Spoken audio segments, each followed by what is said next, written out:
Imagine locking 16 instances of an advanced AI in a digital room.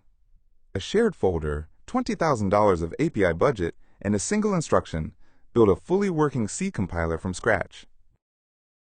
2 weeks and nearly 2 billion tokens later, they didn't just build a compiler.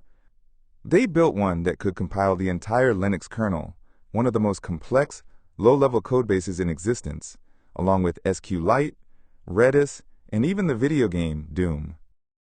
This was Nicholas Carlini's experiment at Anthropic. But what is a C compiler written in Rust? How did these AI agents coordinate to build one? And does it mean human software engineers are obsolete? Or is the reality much more nuanced? Today, we're diving into the machine. To understand the achievement, we first have to untangle the three languages at play. The source language is C. The code the compiler reads as input. The implementation language is Rust, the language the compiler itself is written in. And the target language is machine code, the raw binary your CPU actually runs. A compiler is just a translator. CPUs are incredibly fast, but also incredibly dumb. They don't understand text, only binary operations like add these two registers. Unlike an interpreter, which translates and runs your code line by line, a compiler translates the whole program once ahead of time, producing a standalone executable that runs at full speed. The agents chose to build their compiler in Rust.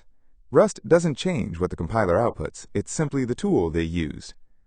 Rust is famous for speed and strict memory safety, which makes it perfect for systems tools, where a single memory bug can crash the whole machine. To translate C into machine code, compilers use a multi-stage pipeline. Think of it like a factory assembly line. Let's trace one simple function through it. Int square of n returns n times n. First is lexing, or tokenizing. The compiler chops the raw text into tokens, the words of the language. White space is stripped away. At this point it knows the words, but not yet how they fit together. Next is parsing. The parser arranges those flat tokens into an abstract syntax tree. The tree encodes the grammar and structure, like diagramming a sentence to find the subject, verb, and object. It makes clear we're defining a function named square that returns n multiplied by itself. Third is semantic analysis, the compiler's sanity check. It scans the tree to make sure the program makes sense by C's rules. Is n declared before it's used? Are we multiplying a number by a string? If you've ever had a compiler scream at you with a type error, this is the stage where it happens. Fourth is the intermediate representation, or IR. The compiler translates the tree into simplified machine-independent pseudocode.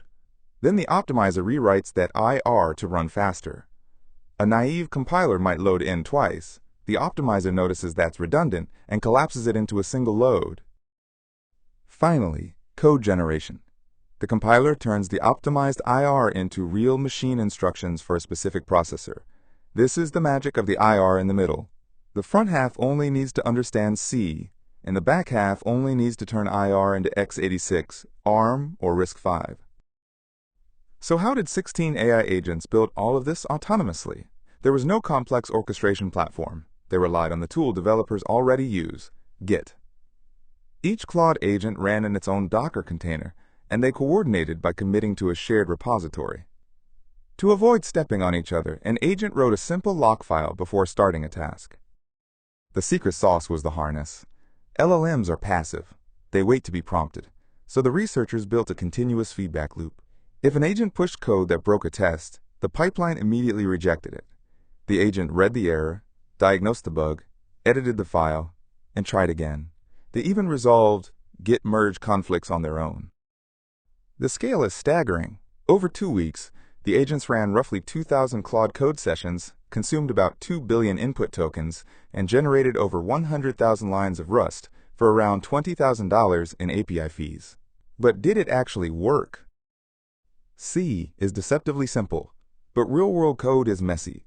To prove the compiler was real, the agents compiled the Linux 6.9 kernel.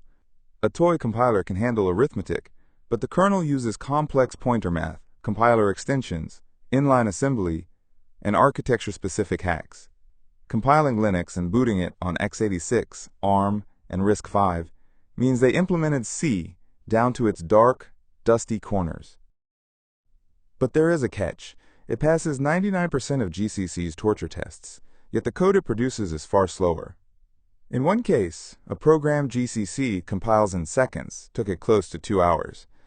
And the author is blunt. None of this code, he says, has been validated for correctness. It was built, line by line, fix by fix, driven entirely by passing the next test. So what does this tell us? The future of programming may not be about humans writing code, or even AI writing code directly. It's about humans designing the harnesses, the test suites, guardrails, and orchestration loops that let AI agents work together safely. If you want to understand compilers yourself, start with Nora Sandler's Writing a C Compiler, or the classic Dragon book.